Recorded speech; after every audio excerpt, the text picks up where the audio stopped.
Hello and welcome back to my channel. Today I thought what I would do is show you several different ways that you can make papers for your junk journals or your art journal.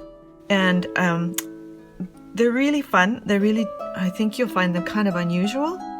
And so stay with me and I'll show you all of them. To start with, we're going to do just a watercolor. And this is watercolor paper. And I'm going to just spritz it with water.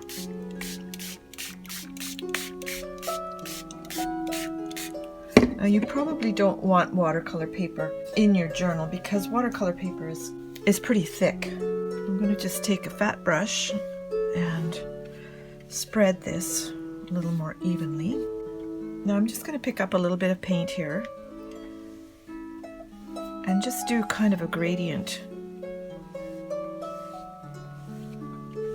Just a gradient wash. This is a bit stripy because the paint didn't go into this wide brush very evenly.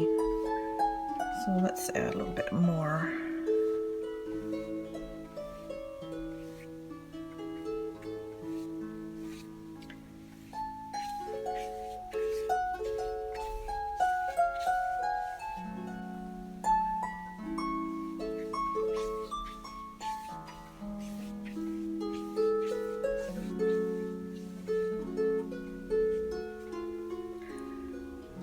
Got a bit of a hair there from the brush. I'll get that out of there.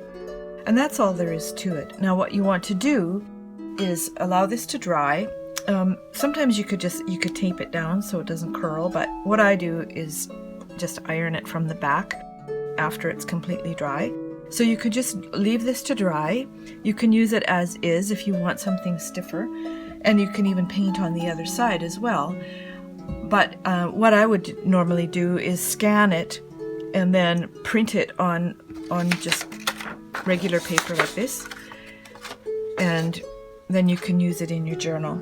This paper will dry quite quickly, but if you want to hurry it up, you can just use a hairdryer or a heat gun and dry it quickly. So I'm going to do that. I'll be back in a second.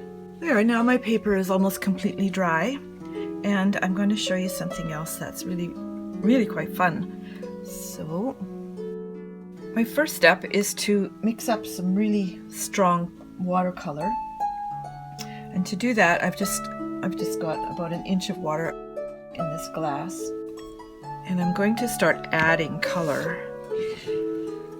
Let me just move this for now. So to do that, I'm just going in here, picking up color and washing it into the water, basically. Now, if I had tubes of paint in this color, that would be an easier way to do it. I could just squirt some in there, mix it around with a whisk or something. I'm doing it this way will make it more dilute, but it's my only choice at the moment, and it's very workable. I also wanted to add a little bit of sparkle to my paint. So normally I would just use clear water for this, but this is handy. So I'm going to pick up some of this pearlescent paint. This is the Fine-Tech set. And actually there's a link below where you can find it. I love these things. Probably won't be able to see a change in the color, but it does pick up this pearly essence, whatever you call it, and you will see it on the paper. It would be very subtle, I'm quite sure, but I think it's worth a try anyway. So let's just grab some more of that. Now I'm going to use clean water to pick up the last, just so that it doesn't leave any of that green in the paint pan here. So you can see it swirling around in there. Looks great.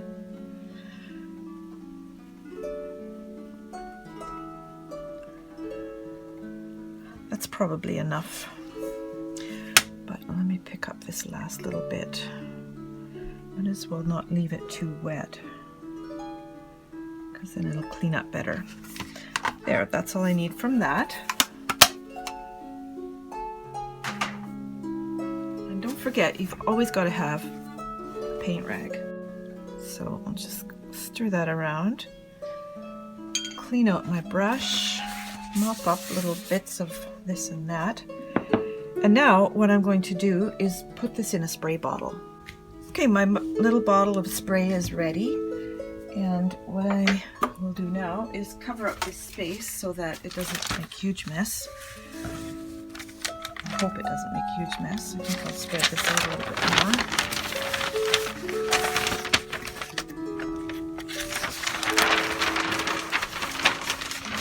You can also use plastic for this.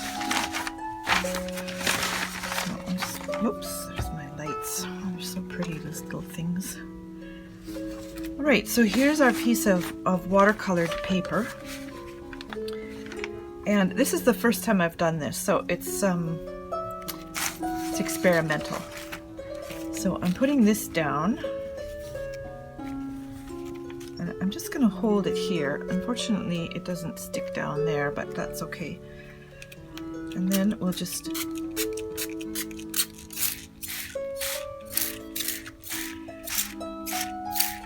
put this faint green on here.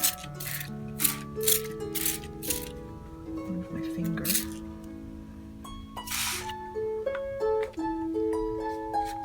And as a second step, wait, don't you move.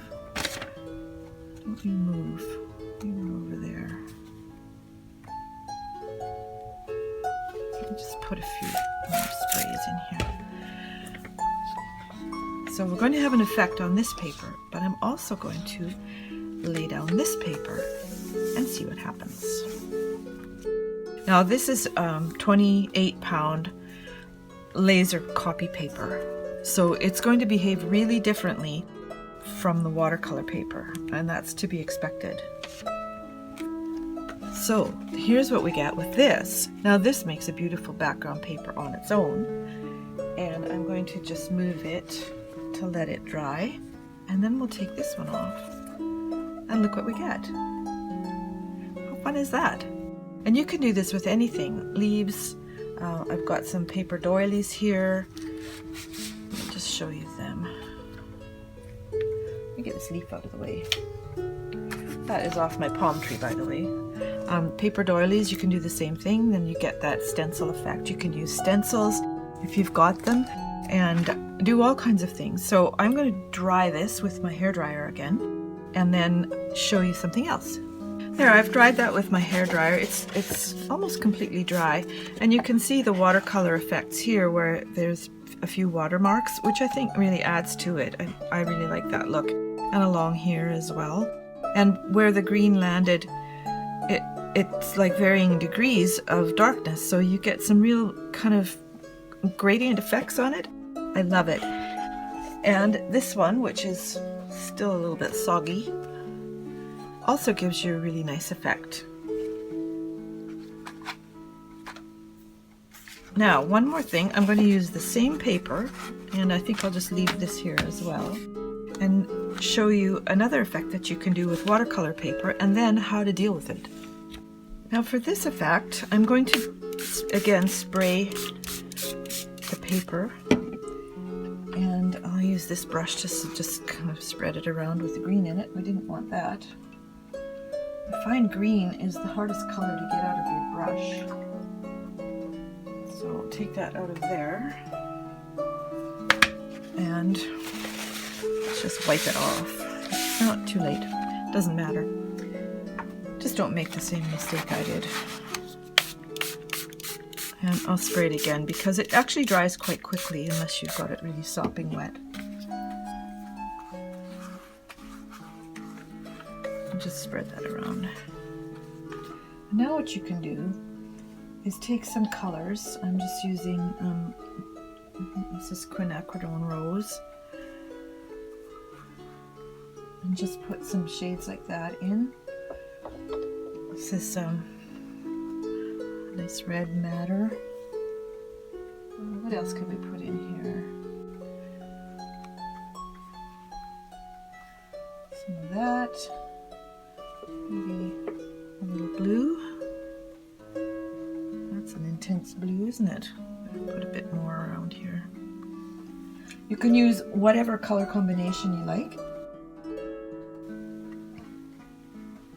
I like that blue a little bit better. It's a little more turquoise. This is a phthalo blue, also known as a Prussian blue. So we're getting some interesting color combinations here. They just kind of run together because it's so wet. But you don't want to mix them together or you get mud. Pull this off the edge here a little bit. Soak some of this up. You can see why you need to have something under it. And you can use plastic, like a plastic picnic tablecloth, or a large, like a garbage bag. Now, if I want it to go in a different direction, all I have to do is tip it. And the part that's really still very wet and runny will run off in a different direction. So I'm going to let this dry. And I'll move on to something else and come back to this, because there's more that you can do with this that I want to explain. So I'm just going to set this aside somewhere so it can dry and move on to another kind of paper you can make. This kind, I'm going to use vellum. And I love vellum, and it's fun to use in lots of different ways. But I've learned that at the first sniff of dampness, it wants to curl right up. So I'm going to put some tape on it. And I was also going to show you how you can do a stencil using something like this. These are just plastic beads that you get at the fair or wherever. You can also spray those with your sprayed color. I'm not going to do it on this, but you certainly can use that as a stencil, which I think is quite a fun idea as well. So what I'm going to do with this vellum, because I want to make it wet, is I'm going to tape it down so that it can't curl on me. Because believe me, it curls up like nobody's business.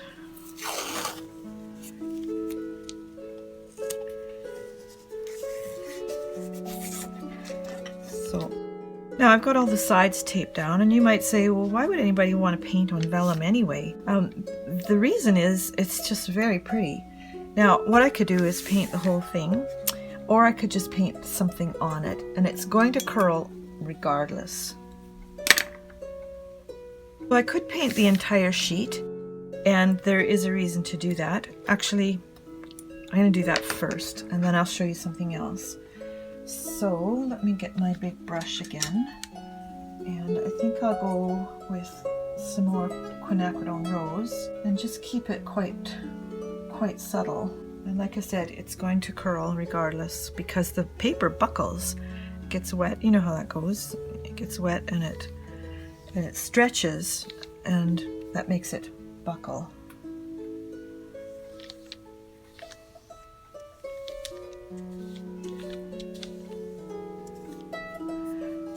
Now, what's going to happen is it'll soak through and it'll make sort of puddles where it actually touches the mat, but I'm going to dry it quickly and then I can show you something fun to do with it. I've dried it with my hair dryer, and you can see where it puddled a little bit, and I actually picked that up with paper towel, and it left some marks, which is nice. I like that. But also the heat has made it flatten out again. Because it's taped down, that makes a huge difference. So I'm just going to, let me see, it only has a couple of tiny spots where it's just barely damp.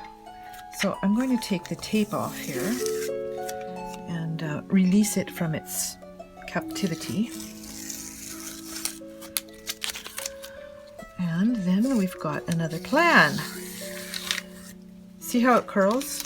It's just beastly that way. However, lie down, lie down, lie down.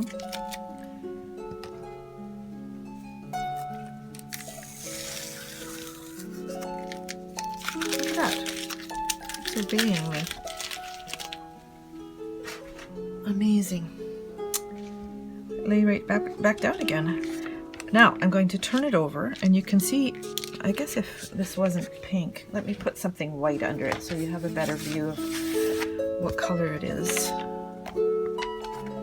See how the color is really subtle? You can use it either way in your journals, but I'm going to use the back of it right now, and I'll show you why. I have these gorgeous big rubber stamps that I've had in my things for a long time, and then my sister moved and she had some and she gave me all of hers. So I'm going to use some of these. Now the tricky thing about vellum and ink is that it doesn't really want to dry on it because of the slickness of the paper. So you have to give it lots of time to dry. But what I'm going to do with this now is, this is the only black ink pad I have. So I have to kind of make sure that I get all the spots inked, and I'll just like press on it. I've got to get a different one, but since there's no decent stores or craft stores around here, there's a Michael's and they never seem to have any good ink pads. The last couple of times I've been there, it's been kind of, it's almost like they can't get them anymore. I don't know what's going on. Anyway, I'll make that work. And now I'm going to put it underneath so that I can make sure I've got good pressure all over. And I can see it come through because the paper is see-through.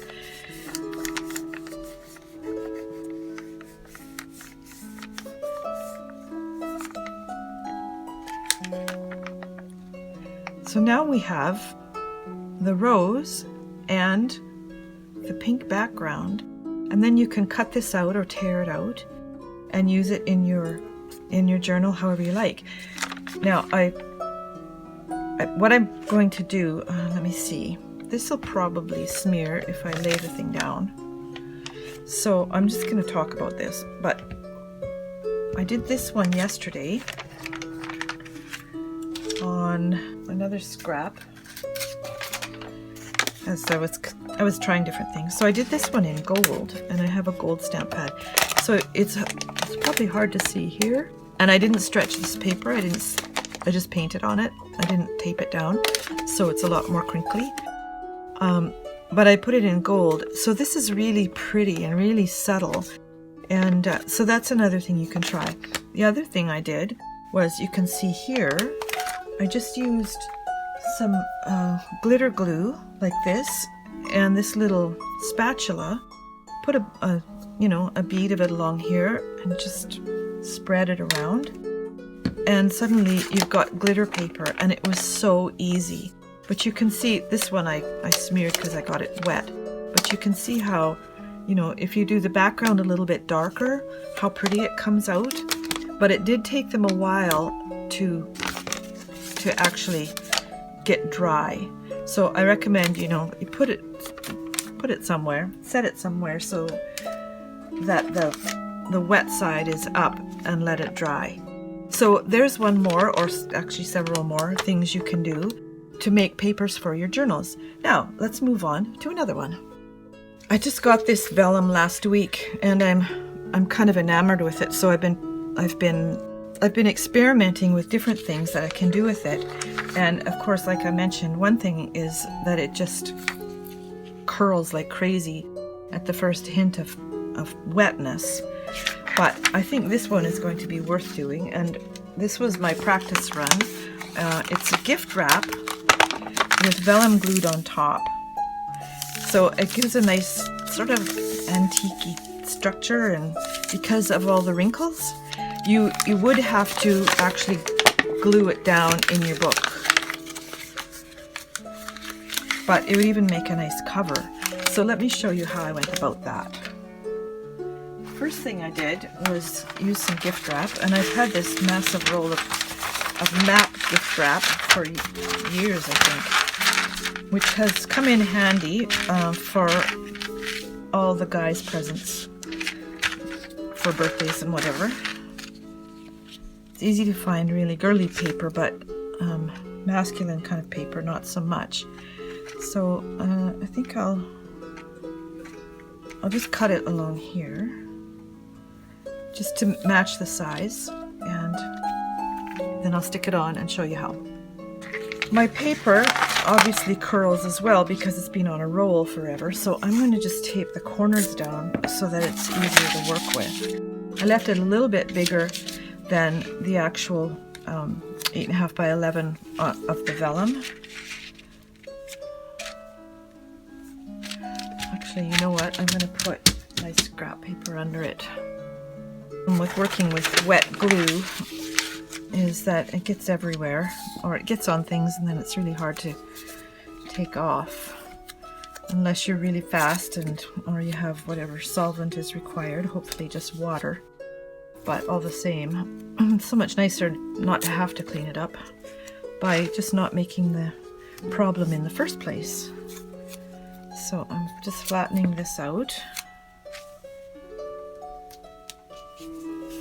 There, it's still a little bit puffy, but that's okay. Now, I have glue in here that I mixed up, and it's simply a mixture of clear craft glue that I picked up at, I don't know, the dollar store or Walmart or somewhere.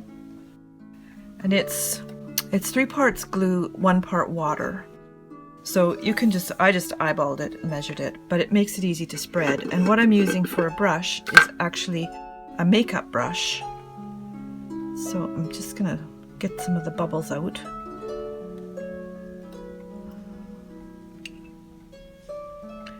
And then just spread it on the paper. Now, anytime you make any paper wet, it's going to want to buckle because of just what I explained before. The water makes it stretch and it has to go somewhere. So because it can't push out all the wrinkles of the moisture to the edges, it just buckles. But that's just how it is, and I think it adds kind of a lot of character. And in junk journaling, character is something that we want. Make something a little bit different. And I'm going to try and spread it fairly evenly without taking the picture off the piece of paper. I think that'll do. I'll just pop that in there. I will wash it out later. You can just wash it out with water. And now I'm going to just simply lay this on top. And it's going to buckle as well. So what I'm going to do is try and get some of these bubbles out before it gets too stuck down. You can do that with your hands or a scraper or whatever. And you will get glue on your hands. Just be forewarned, but like I said, it does wash off. This mixture washes off with water. It's water soluble. So now this is going to want to curl again, so I'm just going to put my little eraser on there and over here. See how it's already pulled away there? I think maybe I'll just put a little bit of tape on there to hold it down. Either way, you could have some of these little bits ready and kind of stuck on the corner of your table. This won't get in the way of anything, but you can see how it buckles so much that it's got too much volume for the size of the paper. And it is quite wet. So what we're going to do is leave it and let it dry out. I'll tape these corners down as well, then I won't have to carry my erasers around. So that's going to dry for a while. I love trying different materials with watercolor, and this is kind of an odd one. This is actually interfacing, and it's quite a heavy interfacing. It's a Pellon, and so I tried this the other night. As I was saying before my phone conked out, you can use pieces of like all kinds of things. It's fun to just experiment. You can see the effect here that this had. This would make a nice little background for something. So for example, if I were to do a bigger piece here and then use a bigger brush to pick up the paint and just keep it kind of subtle. It does go right through, so ordinarily I would put paper behind that, but I'm not going to right now. But you can see even that makes a pattern. So if I were to take this and touch it down in other places, it gives more of a pattern. So there's another idea for you, and this stuff is just available at a fabric store, probably Joann's or maybe even Michael's, I don't know. Don't forget to stay with me, because I've got more to show you with the watercolor paper, and I think you'll really want to know. Now, this method is kind of making paper from paper that's already made. So how does this go now? Let's just do it this way.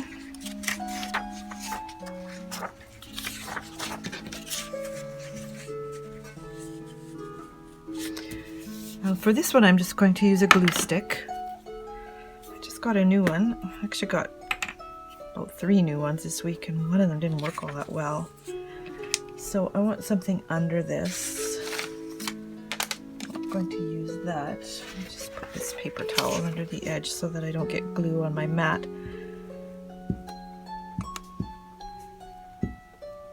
And what we want to do is just glue these together. Now, I could put it upside down. In fact, I think I will. Just for some variety. Do that like that. I'm going to do these ones as well. Again, same idea.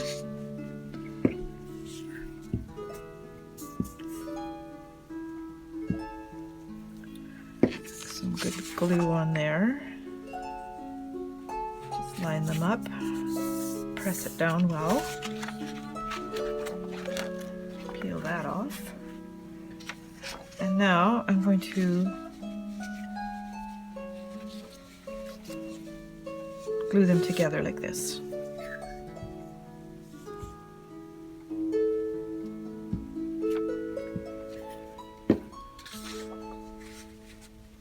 This gives you a big piece of paper that you can work with and make pages out of. You can put them in your signatures however you want, but it gives you the printed background, which is, I think, pretty cool.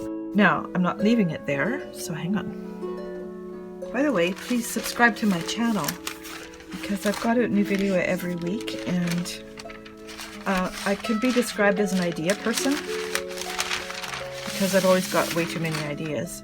So what I'm going to do with this is just a few different things. I got this tissue paper from our little shop not far from where I live, which is, I think, pretty gorgeous. All this vintage antique newspaper clippings kind of paper.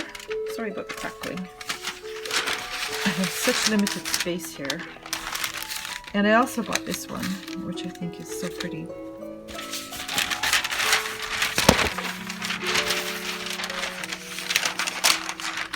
And it has designs, I don't know what you call that, sublimated or... Anyway, what I'm going to do with this is just add to this paper by taking a piece. I think I'll, where do I want to take this from? I think I'll take it from this corner and just tear some out. Like that. Look at this. Isn't that beautiful? I love beautiful things. Now, I don't need this anymore, so I'll get rid of it. Put it somewhere where I can reach it should I need it. And I'm going to just add this here on this corner. Now, this is fairly firm for a tissue paper, so I'm going to try and see if I can glue stick it. Glue it with glue stick.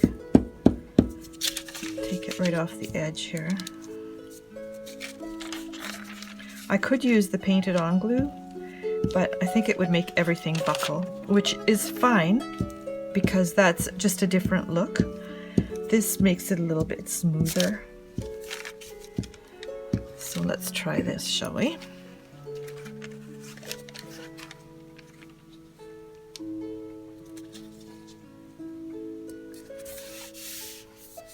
There, that that works. So then you get the effect of the old handwriting this way and the print from the paper this way. Another thing you can do with this is, like I could use some of the other tissue paper, or even just plain colored tissue paper, or I have some that has little flecks of glitter in it. So you could do that. Another option is to put a rubber stamp on it. Now, I know I brought my stamp pad. Here it is. And I've got this beautiful rubber stamp. So I'll just ink it up here. And I think I'll put it here.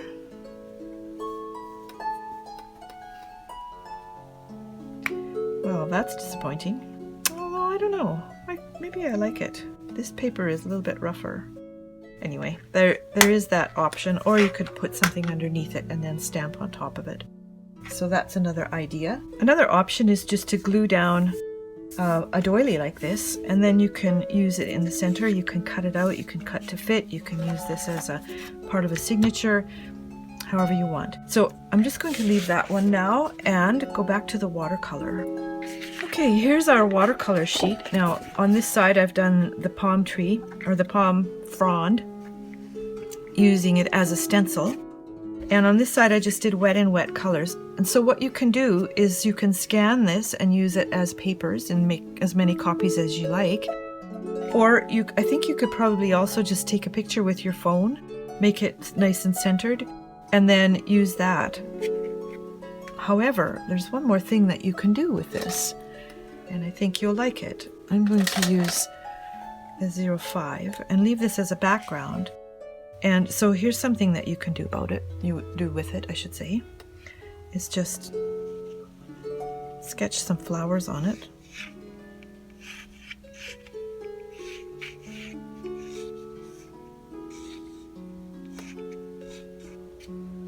Or sketch anything you like, basically. I like flowers and they're easy to do. This is sort of a chrysanthemum, I guess.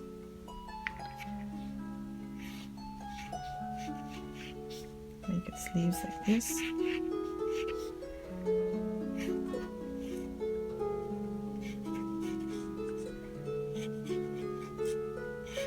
Nothing fancy, obviously. And then you can paint it, or you could just leave it like this, put the sketch over top, leave it like that, and scan it or use it for your junk journal. But I'm going to paint it. Because this is on pink and blue, you can basically go any direction with your colors. I think I'm going to go with a quinacridone rose because it's a nice vibrant pink, and maybe put in a little, even going to put in a little opera pink, which is really bright. And I know these flowers don't really come in these colors, but they might, because as we know, flowers are brilliant colors anyway. That's where we find the most brilliant colors in nature, is in flowers and birds and, you know, some lizards and whatnot, but flowers by and large take the cake. So you can tell how simply I'm doing this painting. It's just really almost abstract.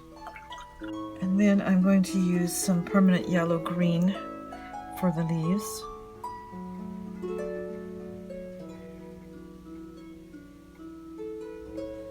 Now you don't have to do anything this large.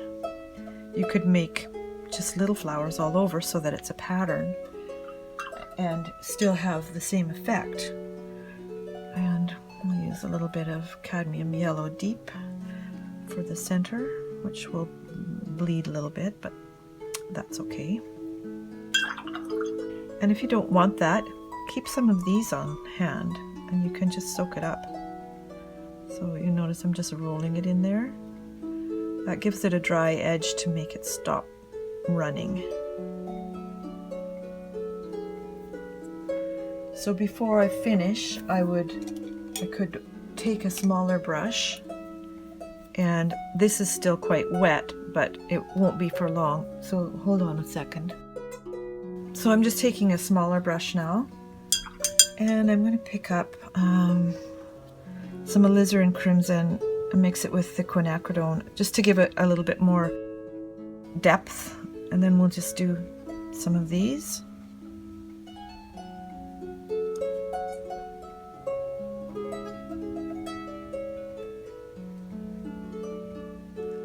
Especially right close in, because they usually have more intense color right close in. And that's about all you need. So that's it for today. All like great ideas, I think you can try and use for whatever you want. If you collage, do mixed media, do art journals or junk journals, just lots of different ideas, things to do with paper, paint and glue and pens and all that totally fun stuff. Please remember to subscribe to my channel. I love having you here, and I will see you next time.